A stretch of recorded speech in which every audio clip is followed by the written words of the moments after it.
Stories of Granny Rose. Honey, your mother changed the password to her account. Now I can't even buy a cabinet. The desperate shout from Brenda pierced the phone like a poisoned dart, landing directly in my son Kyle's ears. I was in the kitchen brewing a fresh pot of Java when I heard those words that would shake the foundations of our family. 20 minutes later, the front door of my ranch house burst open, and my own son stormed in like a raging tempest. "Mom, give me that dang password right now," he roared as his fist slammed against my face with a violence I never thought he would use against the woman who gave him life. His eyes, once full of filial love, now burned with a blind fury fueled by his wife's manipulative tears. But he had no idea of the consequences that awaited him after that moment. A moment that would mark the end of our relationship forever. My name is Rose. I am 67 years old. And all my life, I have been what people call a hard-working woman with a good heart. Since the age of 15, I dedicated myself to sewing, creating beautiful dresses with these hands that now trembled from the shock of the assault. In my small workshop, which I set up in the garage, what we call the so-so spot, I would craft wedding gowns with golden and silver fabrics, party dresses in coral and fuchsia shades, garments that carried the love and dedication of decades of experience. Every stitch was a prayer, every hem a promise that honest work would always be rewarded. For 42 years, I was married to Frank, a good man who worked in construction. Together we raised Kyle, our only son, giving him all the love and all the values we believed were right. I was respected in the neighborhood.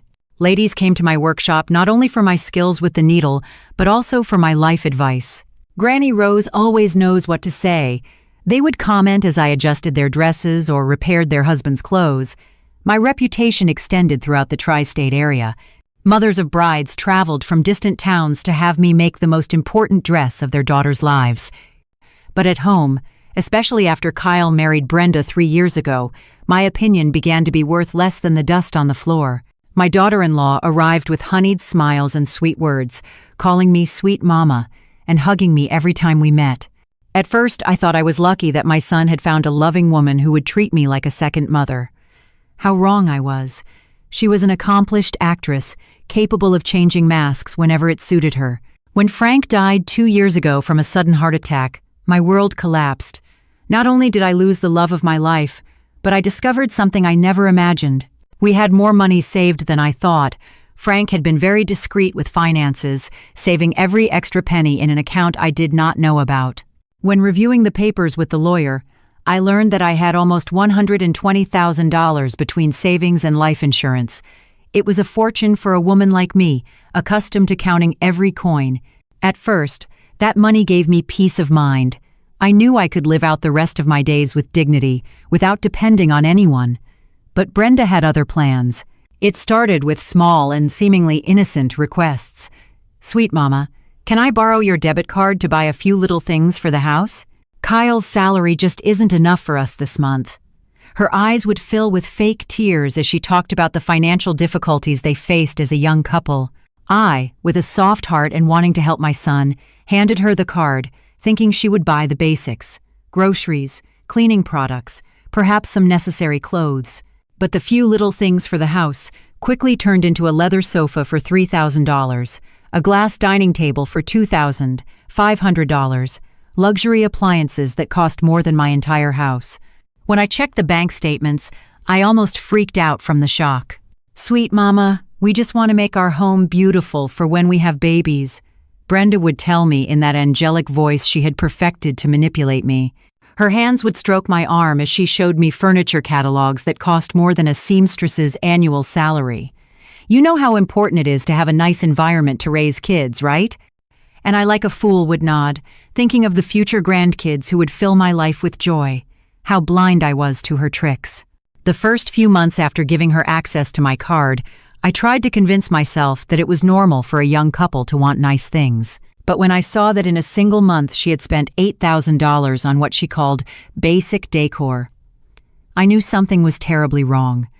The red velvet sofa she bought cost more than what I earned in 6 months of work. The crystal chandelier in the dining room was worth the same as my professional sewing machine, the one it had taken me years to save up to buy. I decided to talk to Kyle, thinking he might be able to reason with her. "Son, I think Brenda is spending too much. I told him one afternoon while we were having coffee in my kitchen. But instead of the understanding I expected, I saw his face harden. Mom, my wife has great taste. What's the big deal? It's your money, but it's also our future.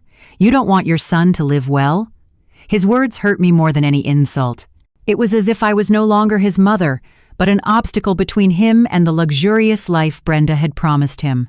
That night, lying in my empty bed, I began to notice other strange details that I had ignored before. Brenda always had perfectly manicured nails.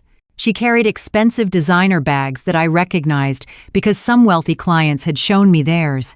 Her clothes were brand new every time I saw her. Silk dresses in golden and silver tones, shoes that sparkled like jewels. For a woman whose husband worked in a warehouse earning barely $1,200 a month, she was living too well.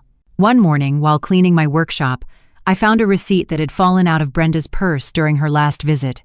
It was from a very exclusive beauty salon downtown, the same one where the wives of the area's wealthiest businessmen went. The facial treatment she had gotten cost $400. $400 for a single session, the same amount I charged for making an entire wedding dress, working for days. I began to investigate discreetly, reviewing the bank statements more carefully. What I discovered made me tremble with indignation. Not only was she buying expensive furniture, but she had been funding a lifestyle completely beyond their real means. 5-star restaurants appeared on the bills, luxury hotels where she stayed with Kyle on weekends, purchases at stores where a simple blouse cost more than many families' monthly rent. But what bothered me the most was discovering that she had been lying about everything. She had told Kyle that I gave her money voluntarily because I wanted to spoil him, when in reality she took my card without my full knowledge of the amounts. She had created a version of reality where I was the generous mother-in-law financing her whims, while to me she presented herself as the humble daughter-in-law only asking for help for the basics. The final straw came when my neighbor Teresa told me something that broke my heart. "Rose, I saw your daughter-in-law the other day showing off to her friends at the mall," Teresa said. She was saying she had the perfect mother-in-law who gave her money without asking questions and that she would never have to work because you supported her like a princess. Teresa's words echoed in my head for days. I had become the butt of her friends' jokes, the foolish old woman funding the luxuries of an unscrupulous girl. That same week, I decided to take control of the situation. I went to the bank and changed the password to my account. I also canceled the card Brenda had been using and requested a new one only for myself. The bank employee, an older woman named Beth, looked at me with understanding when I explained my situation. "Mrs. Rose, you are doing the right thing to protect your savings. I have seen many cases like yours, and they never end well if limits aren't set in time." Leaving the bank, I felt for the first time in months that I had regained some control over my own life. I would no longer be the silent victim of my daughter-in-law's abuse, but I had no idea of the storm that would unleash when Brenda discovered that her days of reckless shopping had ended. The beast I had been feeding with my generosity was about to show its true claws. The confrontation and the blackmail. The first sign that Brenda had discovered my decision came barely 2 days later. I was sewing a quinceañera dress in purple and gold tones when my phone rang. It was her, but her voice no longer held that feigned sweetness that had fooled me so much.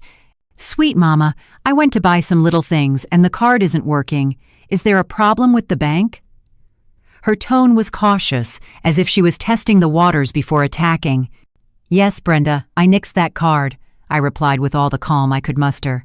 "I think it's time for you to learn to manage your own expenses." The silence that followed was so icy, I could feel it through the phone. When she finally spoke, there was no trace of the affectionate daughter-in-law I knew. "How could you do this to me? I am part of your family. We need those things for the house." I patiently explained that I had reviewed the expenses and that they were not things for the house, but unnecessary luxuries that were draining my life savings. "Brenda, in 3 months, you spent more than $25,000.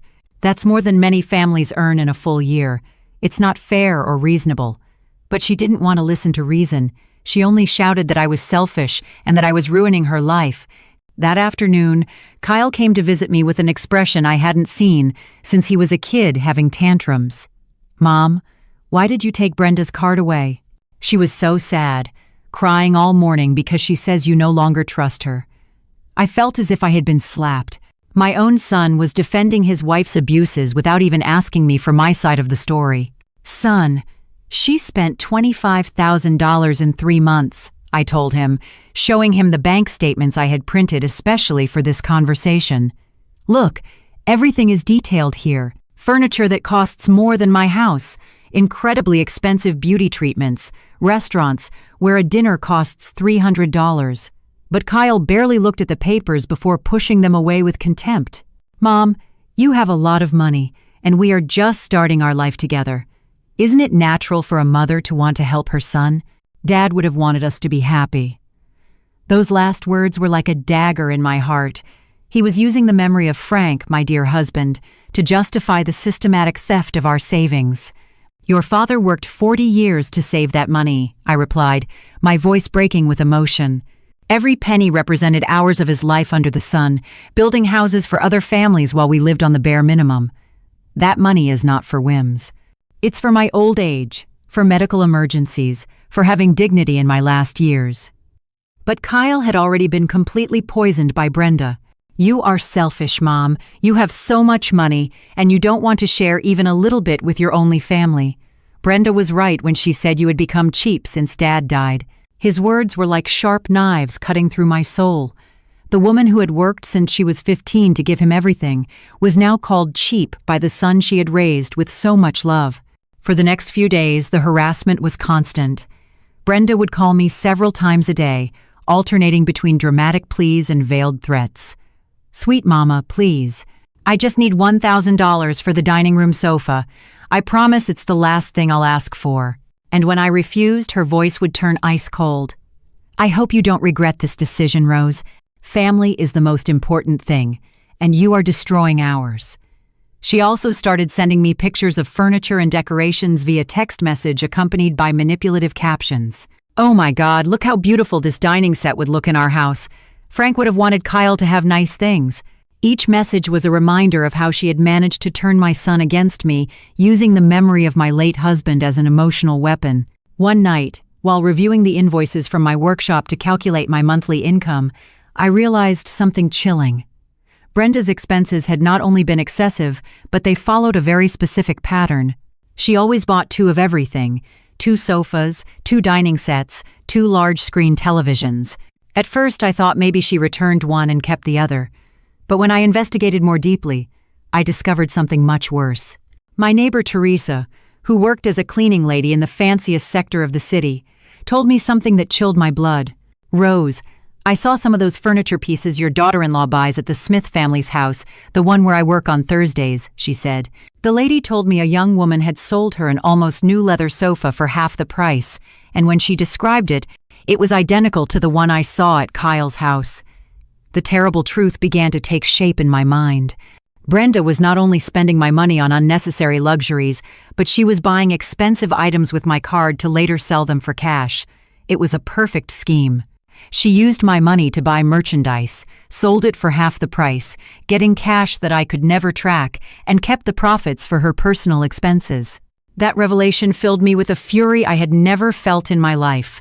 She had not only robbed me, but had made me an unwitting accomplice to an elaborate fraud.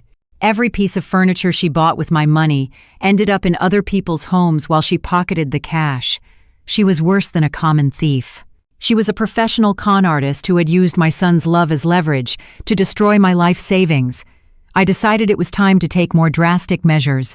I could not allow this woman to continue destroying everything that Frank and I had built with decades of honest work. But I had no idea how far Brenda would be willing to go to defend her source of illicit income, nor of the violence she would unleash when she discovered that I had caught on to her true game. I decided I needed concrete evidence before confronting Brenda directly or talking to Kyle again. All my life I had been a woman who preferred facts over rumors, and this situation would be no different. I started my investigation as an amateur detective, taking advantage of the fact that my age made me invisible to most people. No one suspects an elderly lady with a sewing bag asking seemingly innocent questions. My first stop was the furniture store, where Brenda had bought the famous $3,000 sofa. I presented myself as a worried grandmother seeking information about a purchase my granddaughter had made. "Excuse me, miss," I said to the saleswoman. My granddaughter bought a red leather sofa here a few weeks ago, and I need to know about the warranty." The girl, very kind, checked her system and not only confirmed the purchase, but showed me a picture of the product. "Oh yes, I remember that customer," she said, smiling. "Very elegant. She bought 2 identical sofas on the same day. She said one was for her and the other was a gift for her mother-in-law. Wasn't that thoughtful?" I felt as if I had been punched in the stomach. 2 identical sofas, each for $3,000, bought with my money, and I had never received any gift. It was confirmation that my suspicions were correct. Following the trail, I visited other stores where purchases appeared on my bank statements. In every place, the story was repeated. Brenda bought luxury items, always in duplicate, claiming one was a gift or for another room. Salespeople remembered her well because she paid the differences in cash when the prices exceeded the card limit, which meant she had access to considerable amounts of cash. Teresa helped me investigate the second-hand market where her niece worked on weekends. "Aunt, there is a young woman who comes every week selling expensive, almost new furniture," Teresa's niece told me. "She always says she's moving or changed her mind about the decor. The prices she asks are very good, half of what they cost new, so they sell fast." When she described the seller, I had no doubt it was Brenda. Long, wavy hair, always well-dressed with perfect nails and an arrogant attitude. She says her husband works for a decorating company, and that's why she has access to so much nice furniture, the girl added. Another lie in Brenda's arsenal to justify her illicit business. I decided to go personally to the second-hand market the following Saturday. I disguised myself as best I could, wearing a gray wig I had bought years ago for a neighborhood play and dark sunglasses. I wanted to see with my own eyes how Brenda operated her clandestine business. I did not have to wait long to find her. There she was in a bright yellow dress I hadn't seen before, selling a glass dining table that I immediately recognized from my bank statements. It cost $2,500 new, and she was offering it for $1,200. "It's imported from Italy," she told an interested couple. "My designer mistakenly got me 2, and I don't need both. It's a bargain you won't find anywhere else." I watched for 2 hours as she sold item after item, all bought with my money. Not just furniture, but also appliances, expensive decorations, even jewelry that had been charged to my card as family gifts. Her technique was impeccable. She invented convincing stories for each product, mixing half-truths with elaborate lies, and always maintaining a charming smile that reassured the buyers. What impacted me the most was seeing her count the money at the end of the day. Thousands of dollars in cash that she stored in a gym bag as if it were the most normal thing in the world. Money that had originally come out of my bank account, transformed into luxury items, and then reconverted into cash that she completely controlled. It was a perfect money laundering scheme, using my card as the initial source and my ignorance as a protective shield. On the way back home, my mind was working at full speed, processing the magnitude of the deception. She wasn't just a spendthrift daughter-in-law. She was a professional con artist who had identified the perfect victim in me, an elderly widow with considerable savings and a manipulable son whom she could use as an emotional intermediary. She had studied my weaknesses, outlined a plan, and executed it with surgical precision. That night, alone in my house, I calculated the real losses. In 6 months, Brenda had spent approximately $45,000 of my savings. But if she was selling everything for half the price, that meant she had generated at least $22,000 in cash that I would never see. Money she was probably using to maintain her ostentatious lifestyle or saving for some future plan that did not include my family. I decided to confront her with the evidence, but I needed to do it intelligently. If I accused her directly, I knew she would deny everything and use Kyle as a human shield. I had to find a way to expose her without giving her time to create new lies or manipulate my son further. But before I could plan my strategy, Brenda took the next step in her escalation of manipulation. The next day, I received a call from Kyle that chilled my blood. "Mom, Brenda is in the hospital. She says she felt unwell from the stress of all this conflict with you, and the doctors are worried." His voice sounded genuinely distressed, and for a moment, I doubted my own conclusions. Was it possible that I was being unfair to a girl who truly loved my son? But when I arrived at the hospital, Brenda's performance was so exaggerated that it confirmed all my suspicions. She was lying in bed in a pink silk hospital gown that she had obviously brought from home, crying perfect tears that didn't ruin her makeup. "Sweet mama, forgive me if I offended you," she whispered weakly. "I just wanted our house to be perfect for when we had babies. I never meant to hurt you." The doctors, after examining her, confirmed what I already suspected. She was physically fine. "It's emotional stress," the young doctor attending her explained. "She probably needs to resolve some family conflicts to feel better." Brenda had turned the hospital into her stage, using the medical environment to lend credibility to her role as a misunderstood victim. That night, while Kyle stayed to care for his dramatist wife, I made the hardest decision of my life. I could not continue to be the silent victim of this woman. I had to expose the truth regardless of the consequences for my relationship with my son. Frank had not worked 40 years for a con artist to destroy our family legacy with lies and manipulation. The trap and the unraveling. The morning after the hospital drama, I decided it was time to take definitive action. I had spent the entire night awake, planning every step as if it were a game of chess, where my opponent already had an advantage. I knew Brenda was an expert manipulator, but I had something she didn't expect: the determination of a woman who had worked all her life and was not willing to be robbed by an unscrupulous actress. My first stop was the bank, where I requested an appointment with the manager, Mr. George Thompson, a middle-aged man who had known my financial situation since Frank and I were young clients. "Mrs. Rose, I have reviewed your account, and indeed there have been very irregular movements in recent months," he confirmed, while checking his computer screens. "These spending patterns do not match your history over the last 20 years. I explained the entire situation in detail, showing him the photos I had discreetly taken at the second-hand market and the receipts I had collected from the stores. George listened with professional attention, taking notes in a notebook. "What you are describing constitutes credit card fraud and possible money laundering," he told me seriously.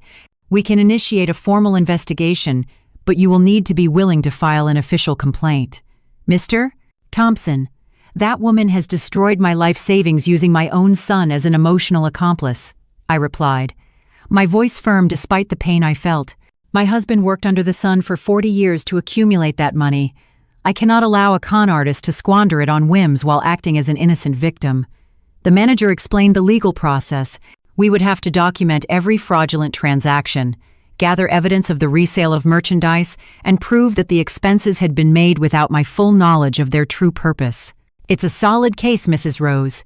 These buy and resell schemes using other people's cards are more common than you imagine, especially when they involve family members who can easily access financial information."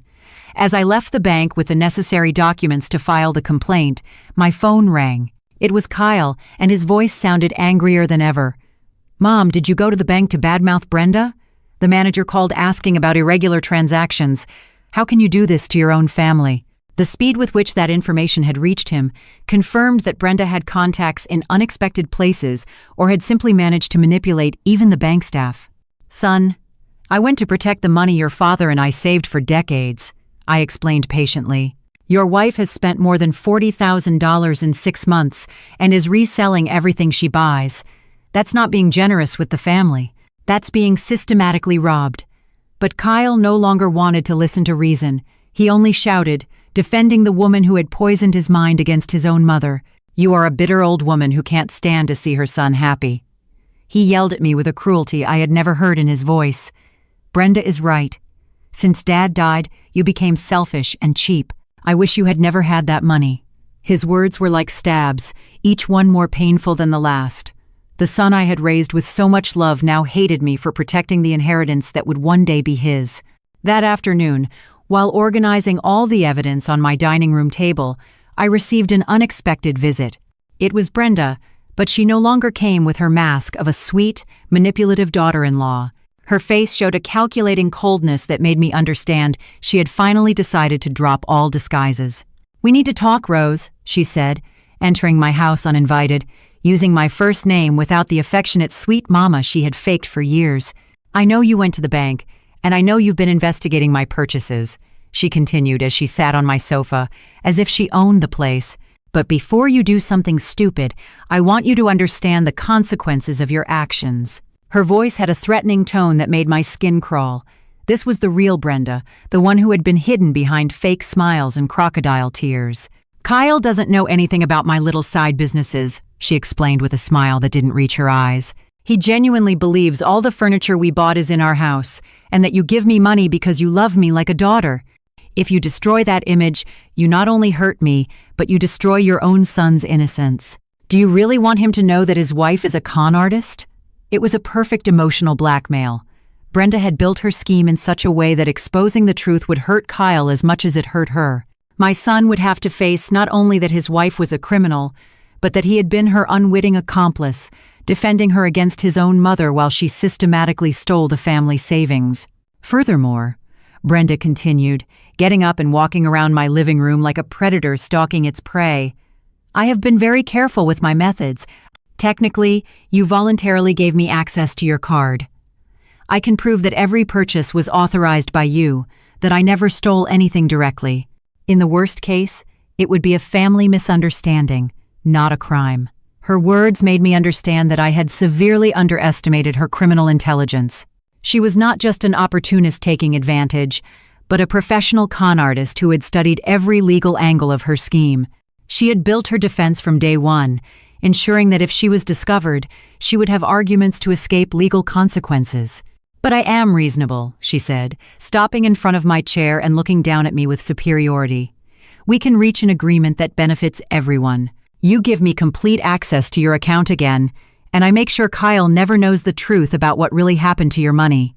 We will continue to be a happy family, and no one gets hurt." The proposal was diabolical in its simplicity. Turn me into a conscious accomplice to my own robbery in exchange for maintaining family peace. Brenda was offering me the opportunity to be robbed with dignity without scandals or confrontations, only the slow agony of watching my savings disappear while pretending to be the generous mother-in-law financing the whims of a con artist. "And if I refuse?" I asked her, though I feared the answer. Her smile became even colder, if that was possible. "If you refuse, I will tell Kyle that you have been harassing me, that you threatened me, that your obsession with money has made you paranoid and aggressive. He is already predisposed to believe me after all these months of preparation. You will become the villain of this story, the toxic mother-in-law who destroyed her son's marriage out of greed." It was the perfect checkmate. Brenda had so skillfully manipulated the situation that any move I made would result in my own destruction. If I exposed her, I would hurt Kyle, and he would hate me for ruining his marriage. If I confronted her without enough evidence, she would paint me as the crazy villain obsessed with money. If I gave in to her blackmail, I would lose everything Frank and I had worked to build. But there was something Brenda didn't know. A woman who had survived 67 years, who had raised a son alone while working, who had faced the death of her husband and rebuilt her life, would not surrender so easily to a 30-year-old con artist. The war was just beginning, and I had some cards she was not expecting. "I need time to think about your proposal," I told Brenda with the calmest voice I could muster, though inside I felt like a volcano was about to erupt. She smiled with satisfaction, believing she had won the game. "Of course, sweet mama," she replied, returning to that false diminutive that now made me nauseous. "But don't take too long. Patience is not one of my most developed virtues."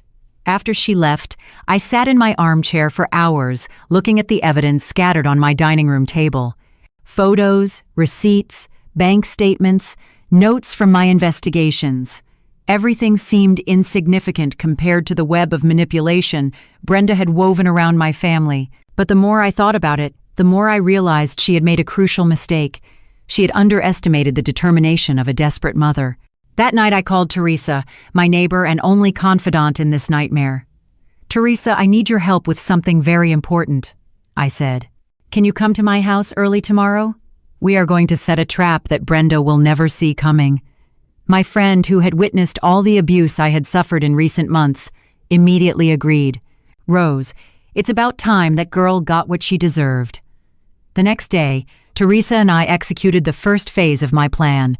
She headed to the second-hand market where Brenda regularly sold, pretending to be a buyer interested in specific decor items. "I am looking for a red leather sofa and a glass dining table," she told Brenda when she found her at her usual stall. "A friend told me you have very nice things and at good prices. While Teresa kept Brenda busy, I went to the house my son shared with his wife using the emergency key Kyle had given me months ago. I needed to document exactly what furniture was actually in their home versus what appeared on my bank statements. What I found exceeded my worst expectations. The house was practically empty. The famous $3,000 sofa was not there, nor the glass dining table, nor most of the expensive appliances I had paid for. In their place were cheap, used pieces that definitely did not justify the astronomical expenses on my card. It was definitive evidence that Brenda had been buying luxury items to resell them immediately. I took detailed photos of every room, documenting the real poverty of their decor, in contrast to the luxuries I had financed. In the bedroom, I found something even more revealing. A shoebox full of cash, thousands of dollars in bills organized by denomination, the direct product of her fraudulent sales. It was more money than Kyle earned in several months of work. But the most shocking discovery was hidden in the bedroom closet. Behind Brenda's clothes, I found a folder with documents that made me understand the true magnitude of her criminal plan. She wasn't just robbing me. She had been investigating other potential targets, elderly widows with considerable savings, information about their families, their emotional weaknesses. Among the papers, I found a notebook with handwritten notes that chilled my blood. Rose, sentimental widow, single, manipulable son, approximately $120,000 in savings, no financial experience. There were other similar entries about older women in the neighborhood, all described as potential victims with details about their vulnerabilities and financial resources. But what most disturbed me was finding a detailed plan for the next phase of her scam. Brenda did not plan to settle for robbing my savings. She intended to convince me to grant her legal power over my finances, claiming I was losing my mental faculties due to age. She had researched dementia and Alzheimer's, preparing to use my supposed mental incapacity as justification for taking complete control of my estate. I photographed every document with my phone, making sure to capture every last detail of her criminal plan. It was more than enough evidence to prove that she was a professional con artist with multiple potential victims, not a careless daughter-in-law with family expenses. When I returned home, Teresa had already returned from her mission at the market. "Rose, you are right about everything," she confirmed with indignation. "That girl offered me exactly the furniture that appears on your bank statements. She even showed me photos on her phone of other items she would receive next week. It is a completely organized operation." That afternoon, I put together a complete file with all the evidence: photos of the empty house, documents of her criminal plan, records of her sales on the black market, statements from witnesses who had seen her operations. It was a case so solid that even a novice lawyer could win in any court. But before proceeding legally, I decided to give Brenda one last chance to confess and return the stolen goods. I called her and asked her to come to my house that evening to discuss her proposal in more detail. She arrived punctually, dressed in a purple silk suit that she had probably bought with my money, radiating the confidence of someone who believes she has definitively won the game. "I hope you've made the right decision, Rose," she said, sitting comfortably on my sofa. "After all, family is the most important thing. Isn't that right?" Her fake smile made me nauseous, but I maintained my composure. I needed her to confess everything before showing my cards. "Before deciding, I have a few questions," I said, feigning weakness and indecision. "How can I be sure you will keep your part of the agreement? How do I know you won't continue to spend uncontrollably?" Brenda relaxed even more, interpreting my questions as signs of surrender. "Look, Rose, I'll be honest with you," she said with a condescending tone she would use to talk to a small child. "I'm not like the women of your generation, settling for a simple and boring life. I have refined tastes and big ambitions. Your money allows me to maintain the lifestyle I deserve, and in return, I keep Kyle happy and your family united." "And what about all that furniture you buy?" I insisted, feigning innocent curiosity. Her smile became even more arrogant. "Well, I don't need to keep everything forever. If I sell a few things from time to generate some extra cash, what's the problem? It's money you were going to give me anyway." It was the complete confession I needed. Brenda had admitted not only the systematic theft, but also the fraudulent resale and her completely contemptuous attitude towards me and my money. but I still had one more card to play before revealing all my evidence. "What if I died tomorrow?" I asked her in a trembling voice. "What would happen to Kyle?" Her answer confirmed that her plans were even more sinister than I had imagined. "Oh, don't worry about that. I've already talked to Kyle about the importance of giving me legal power over your finances in case something happens to you. He understands that a woman your age needs help managing such large amounts of money." The coldness with which she spoke about my death and the appropriation of my inheritance made me understand that I was dealing with a complete sociopath. Not only did she see me as a source of money, but she was already planning my total replacement in the family finances. It was time to show her that the foolish old woman she had been robbing for months had more up her sleeve than she had ever imagined. "Brenda," I said slowly, rising from my chair and walking towards the table where I had prepared my arsenal of evidence. "There's something I want to show you before I make my final decision." She followed me with her eyes, still relaxed and confident, without imagining that she was about to see her whole castle of lies crumble. I began by spreading out the photos I had taken in her house that morning on the table. Her face gradually changed from curiosity to alarm as she recognized the images of her empty rooms. "What is this, Rose?" she asked with a tense voice, losing for the first time that arrogant composure she had maintained for months. "These are photos of the house you live in with my son," I replied calmly, enjoying watching her pale. "The house that is supposedly full of the expensive furniture you bought with my money. Where is the $3,000 sofa, Brenda? Where is the glass dining table? Where are all those luxury appliances?" Brenda tried to maintain her facade, but I could already see the cracks in her armor. "Some are at the repair shop," she stammered. "Others I temporarily moved to." Her voice trailed off as I continued placing evidence on the table like a prosecutor presenting their case. "To the Smith family's house, perhaps?" I interrupted, showing her the photos Teresa had discreetly taken at the second-hand market. "Or maybe to the Johnson house, where my friend recognized the crystal chandelier you bought for $1,200 and sold for $600. The color completely left her face when she saw the images of herself selling my furniture on the black market. It was impossible to deny the photographic evidence of her criminal operation. "Rose, I can explain all this," she tried to say, her voice broken. But I was not finished. "Can you also explain this?" I asked her, placing the copies of the documents I had found in her closet on the table. Her eyes widened as she recognized her own handwriting describing my profile as a potential victim. "Or perhaps you can explain why you have detailed information about other widows in the neighborhood, including data on their savings and emotional weaknesses." Brenda abruptly stood up, knocking her chair backward. There was no trace left of the confident woman who had entered my house an hour before. "You had no right to enter my house!" she screamed, finally showing her true personality. "That's invasion of privacy. That is illegal." "Do you know what else is illegal, Brenda?" I replied, keeping my voice calm while she lost control. "Credit card fraud, financial fraud, money laundering, and conspiracy to commit further fraud. Each of these documents is evidence of federal crimes that can send you to prison for several years." Her mask of civility completely collapsed.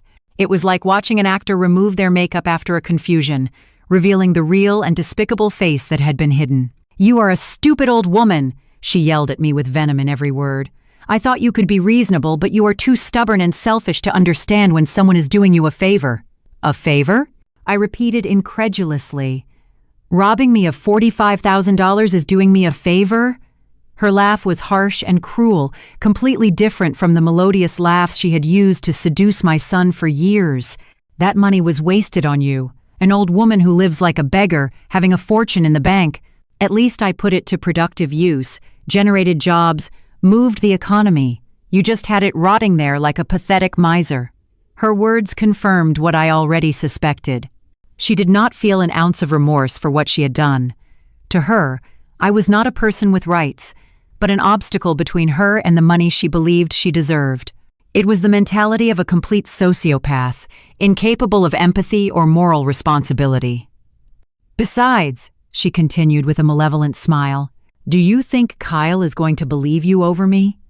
I've spent 3 years building our relationship, filling his head with stories about how selfish you've become since Frank died. He loves me more than he ever loved you. That last sentence was designed to hurt me in the deepest part of my heart, and it succeeded. but it also gave me the final strength I needed to do what I had to do. You are right about one thing, Brenda, I said, walking towards the phone. Kyle believes you more than he believes me. That's why I am not going to ask him to choose between us.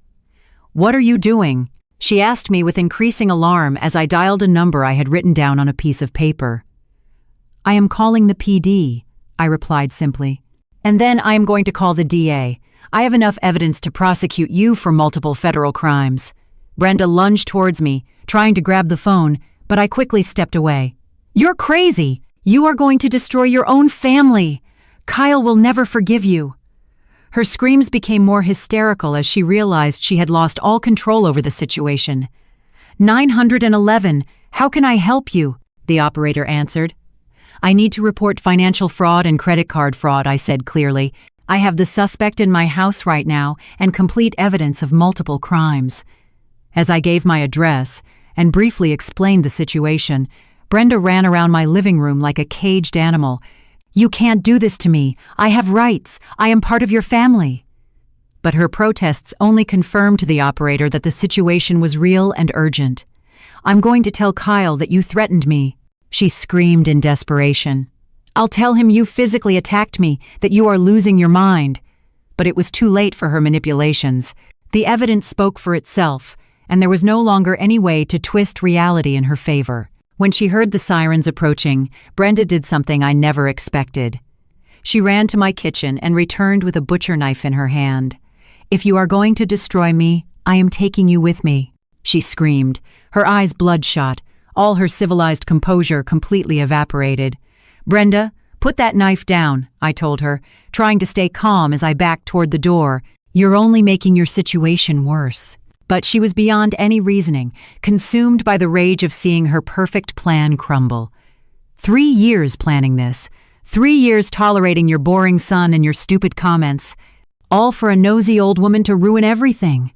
She brandished the knife erratically without a clear target but clearly dangerous. The knocking on the door grew louder. Police, open the door! Brenda turned toward the sound with the knife still raised, her mind clearly malfunctioning under pressure. It was the most dangerous moment when a cornered criminal could make completely irrational decisions. She's in here, I yelled toward the door. She has a knife. The verdict and a new beginning. Stories of Granny Rose. The sound of the door being forced open was immediately followed by authoritative voices ordering Brenda to drop the weapon. Her reign of terror had come to an end, but the consequences of her actions were just beginning to unfold.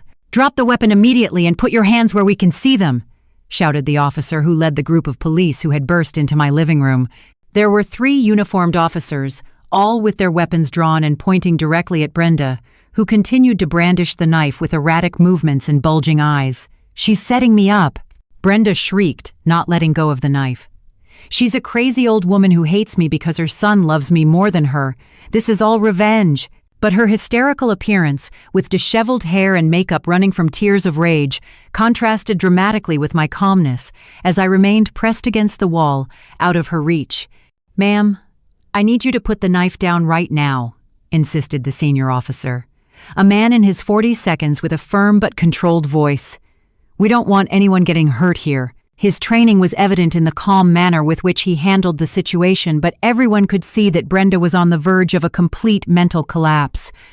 I'm not going to jail for this miserable old woman, she yelled, turning the knife toward her own chest. I'd rather die than let her destroy me. It was a typical theatrical move of her manipulative personality, but the officers could not risk it being a genuine gesture of self-harm. Brenda, please, I said from my corner, trying to use the maternal tone that had worked in the past. Think of Kyle. He needs you alive, not dead. Drop the knife, and we can resolve everything like civilized people. But my words only seemed to infuriate her more. Don't talk to me about Kyle. You destroyed everything. He was perfect for my plans until you became suspicious. Her involuntary confession that she had used my son as a tool for her scams was clearly heard by everyone present, including the officers who began to exchange meaningful glances. Finally, after several minutes of tense negotiation, one of the younger officers managed to get close enough to disarm her from a blind spot.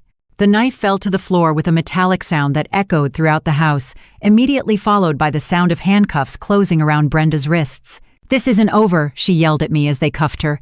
"Kyle will never forgive you for this. You are going to die alone and bitter, exactly as you deserve." Her threats and curses continued as they led her toward the patrol car, but I felt a peace I hadn't experienced in months. Detective Mark Johnson, who had arrived shortly after the uniformed officers, sat down with me on my sofa to review all the evidence I had collected. He was a middle-aged man with clear experience in financial fraud cases, and his professional reaction to my documents reassured me of the solidity of my case. "Mrs. Rose, this is one of the most complete family fraud cases I've seen in years," he told me, as he examined the photos and documents. "Your daughter-in-law was not an amateur. This is a sophisticated criminal operation with multiple potential victims. They are going to prosecute her for several federal crimes." I explained in detail the entire chronology of events from the first innocent purchases to the discovery of the plan to declare my mental incapacity. The detective took notes meticulously, occasionally asking specific questions about dates, amounts, and witness testimonies. "What do you think your son's reaction will be when he finds out about all this?" he asked me with professional sensitivity. It was the question I had been avoiding facing for weeks, but I knew it was inevitable. "Kyle has been completely manipulated by her for years," I admitted with pain. "He will probably blame me for destroying his marriage before accepting that his wife is a criminal." As if I had summoned him with my words, my phone rang at that moment. It was Kyle, and his voice sounded angrier than I had ever heard it. "Mom, what did you do? The police just arrested Brenda. The neighbors called me saying there were patrol cars at your house. How could you call the police on your own family?" "Son, I need you to come home immediately," I told him with all the patience I could muster. "There are things you need to know about your wife, things that will hurt you, but that you need to hear." But he didn't want to hear explanations, only shouted accusations and reproaches. "You are a bitter, vengeful old woman. Brenda was right about you. Since Dad died, you became a horrible person." His words were like stabs, but I had already expected this reaction. Brenda had spent years preparing my son for this moment, filling his mind with venom against me. "Kyle, come home as soon as possible," I insisted. "Bring a lawyer if you want, but come and look at all the evidence before judging me. Your wife is not who you think she is." I hung up before he could respond, knowing he needed time to process the information without more shouting and accusations. As I awaited my son's inevitable arrival, Detective Johnson explained the legal process that would follow. Brenda will be charged with credit card fraud, aggravated theft, money laundering, and after today's incident, threats with a deadly weapon and resisting arrest. She's looking at a minimum prison sentence of 5 to 10 years. "And my money?" I asked, although I already knew that was the least important question in this whole tragedy. "We will have to track all recoverable assets. You will likely recover a significant portion, especially if we can locate the buyers of the illegally sold items." An hour later, Kyle arrived, accompanied by Scott, a young lawyer who worked at the same company where my son was employed. Both entered my house with hostile attitudes, clearly prepared to confront me for what they saw as unforgivable family betrayal. "Mom, you better have a very good explanation for all this," Kyle said without even greeting me. "Scott says you could go to jail for making a false report against Brenda. Do you really want to destroy your whole family for money?" Instead of answering verbally, I simply pointed toward the table where all the evidence was still laid out. "Sit down and look at all this before you say another word," I told them with an authority that surprised even Detective Johnson. "After you see the evidence, you can comment on who is destroying this family." The silence that followed as Kyle and Scott examined the documents was one of the longest moments of my life. I could see my son's face gradually change, from indignation to confusion, and finally to horror when he grasped the magnitude of his wife's deception. This cannot be real," Kyle whispered as he read his own descriptions in Brenda's plans. "She loves me. She tells me every day. She couldn't have been faking all this time." But the evidence was irrefutable. Every document and every photo told a story of calculated manipulation and systematic theft. Scott, with his legal training, was the first to understand the full implications. "Kyle, this is evidence of an extensive criminal operation. Your wife not only conned your mother, but she was planning to expand her activities to other victims. This could have made you an unwitting accomplice to multiple felonies." It was then that my son finally broke down. all his arrogance and hostility evaporating as he faced the reality that his marriage had been an elaborate sham. "Mom, I didn't know anything about this," he said, his voice broken. "I thought she really loved me. I thought you had changed after Dad's death." "I know, son," I replied, finally reaching out to hug him as I hadn't been able to in months. "She is an expert manipulator. This is not your fault. But I knew that the emotional wounds of this betrayal would take years to heal, if they ever healed completely." Brenda's trial began 6 months after her arrest, and throughout that time, my son Kyle had been undergoing a painful process of personal reconstruction. The sessions with the therapist I recommended helped him understand how he had been systematically manipulated. But seeing his self-esteem shattered was almost as painful as having been robbed by his wife. "Mom, how could I not have noticed?" He would constantly ask me during our weekly conversations we had established to rebuild our relationship. I lived with her every day. How could I have been so blind? It was a question that had no easy answer because Brenda had been an accomplished actress who had studied every weakness of my son to exploit it. During the pre-trial investigation, we discovered that I had not been her first victim. Investigators found evidence that she had conned at least 3 other older women in different cities using the same method, seducing vulnerable men to gain access to their widowed mother's finances. She was a serial predator who had perfected her technique over years. The district attorney, a man named Mr. David Allen, explained to me that my case was the most complete they had against her.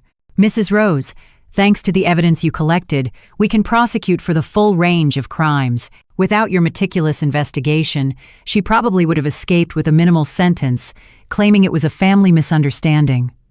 The day of the trial, I sat in the front row of the courtroom wearing my best coral-colored dress, the same one I had worn to Frank's funeral. I wanted to show dignity and strength to represent all the elderly women who had been victimized by predators like Brenda. Kyle sat beside me, offering the support I hadn't had during the months of abuse. When they brought Brenda in handcuffed and dressed in the orange prison uniform, I was surprised to see how much she had changed. There was no trace left of the elegant, manipulative woman I had known. Her hair was dull and unkempt. She had lost weight, and her skin had the grayish pallor of someone who doesn't see the Sunday prison had been hard on her. During the prosecutor's testimony, I heard for the first time all the details of her previous crimes. In Phoenix, she had conned a 72-year-old widow named Dorothy, stealing more than $60,000 before disappearing when the woman started asking questions. In San Antonio, she had seduced a divorced man to access his deceased mother's inheritance, forging documents to transfer property into her name. "The pattern is consistent," the prosecutor explained, showing photographs and documents to the jury. "The defendant identifies vulnerable victims, studies their emotional weaknesses, builds relationships based on elaborate lies, and then systematically exploits their financial resources until she is discovered or until she exhausts the available funds." When it was my turn to testify, I walked to the stand with my head held high. For 2 hours, I detailed every aspect of the scam, from the first innocent purchases to the discovery of her plan to declare me mentally incapacitated. As I spoke, I could see some members of the jury looking at me with compassion, especially the older women who probably identified with my situation. "How did you feel when you discovered that your daughter-in-law was reselling the items bought with your money?" the prosecutor asked me. "I felt betrayed, not only financially but emotionally," I answered in a clear voice. "This woman not only stole my life savings, but she destroyed the trust I had in my own family and poisoned the relationship with my only son." Brenda's defense tried to paint her as a victim of circumstances, claiming she had grown up in poverty and that her actions were motivated by economic desperation. Her lawyer, a young and inexperienced woman, tried to argue that I had authorized all the expenses and that it was a family misunderstanding escalated by my senile paranoia. But when they presented the evidence of her previous victims and her detailed plans for future scams, it became clear that there was no desperation, but criminal calculation. Her notebooks, with profiles of potential victims and manipulation strategies, demonstrated a sophisticated criminal mind, not a desperate woman making impulsive decisions. The most dramatic moment of the trial came when the prosecutor played the recording I had secretly made during our last conversation before calling the police. Using an application on my phone that Teresa had taught me, I had captured Brenda's complete confession about her scam methods and her future plans. "That money was wasted on you," her voice was heard through the courtroom speakers. "An old woman who lives like a beggar, having a fortune in the bank. At least I put it to productive use." The contempt in her voice was so evident that several jury members exchanged looks of disgust. When it was time for Brenda to testify in her own defense, her performance was pathetic compared to the masterful manipulations she had used with me. She tried to cry and appear vulnerable, but she had lost her magic touch. The lies she told were easily refuted by the evidence, and her occasional arrogance seeped through her victim mask. "Why did you have detailed information about other elderly women in the neighborhood if you weren't planning to con more victims?" the prosecutor asked her during the cross-examination. That was just curiosity," she responded weakly. "I like to get to know the neighbors." But when they showed her specific notes about the savings and vulnerabilities of those women, she couldn't offer any credible explanation. The jury's deliberations lasted barely 4 hours. When they returned with the verdict, I could see on their faces that justice had prevailed. "Guilty of first-degree credit card fraud," announced the jury foreman. "Guilty of aggravated theft. Guilty of money laundering. Guilty of conspiracy to commit fraud."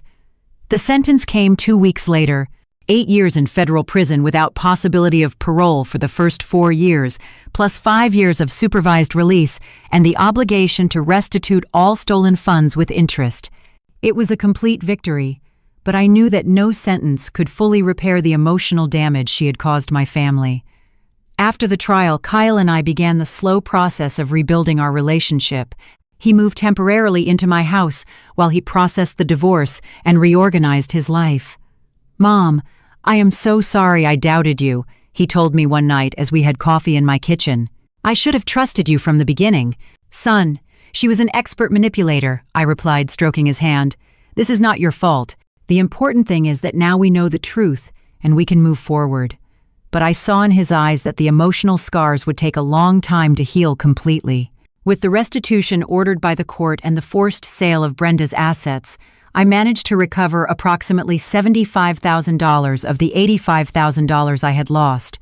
It wasn't everything, but it was enough to maintain my financial security during my golden years. 6 months after the sentencing, I made a decision that surprised everyone. I sold my house and moved to a retirement community on the coast, 3 hours away from all the painful memories. I wanted a fresh start, surrounded by new people who didn't know my history and saw me simply as Rose, not as the victim of a family scam. In my new community, I established a small sewing workshop where I teach other elderly women the techniques I learned during decades of work. My dresses in golden, silver, and coral tones have become popular among the residents who need elegant clothing for special events. I also began giving talks on scam prevention aimed at senior citizens. My story has become a powerful educational tool, helping other women recognize the signs of manipulations before they become victims. The community where I live now has become my true home. I have genuine friends like Veronica, an ex-nurse who helps me with my educational talks, and Teresa, my old neighbor, who moved here last year to be close to me. Every Tuesday we organize a book club, and every Friday we have dance nights where widows like me rediscover the joy of moving to the rhythm of music without worrying about other people's opinions. My financial situation has completely stabilized. Brenda's restitution combined with the sale of my previous house and my income from the workshop allows me to live comfortably without depending on anyone. I have established an emergency fund that I will never again allow to be touched by outside hands. And I have created a detailed will that protects Kyle's future without creating opportunities for future manipulators. 6 months ago, I received a letter from the federal prison where Brenda is serving her sentence. It was a pathetic final attempt at manipulation where she begged for my forgiveness and claimed to have found God during her incarceration. She promised to give me back every penny if I wrote a letter to the judge asking for a reduction of her sentence. The letter went straight into the trash without a response. Some wounds are too deep for forgiveness, and some criminals are too dangerous to deserve second chances. What satisfies me the most is seeing how Kyle has healed and grown from the experience. He is no longer the manipulable man he was during his marriage to Brenda.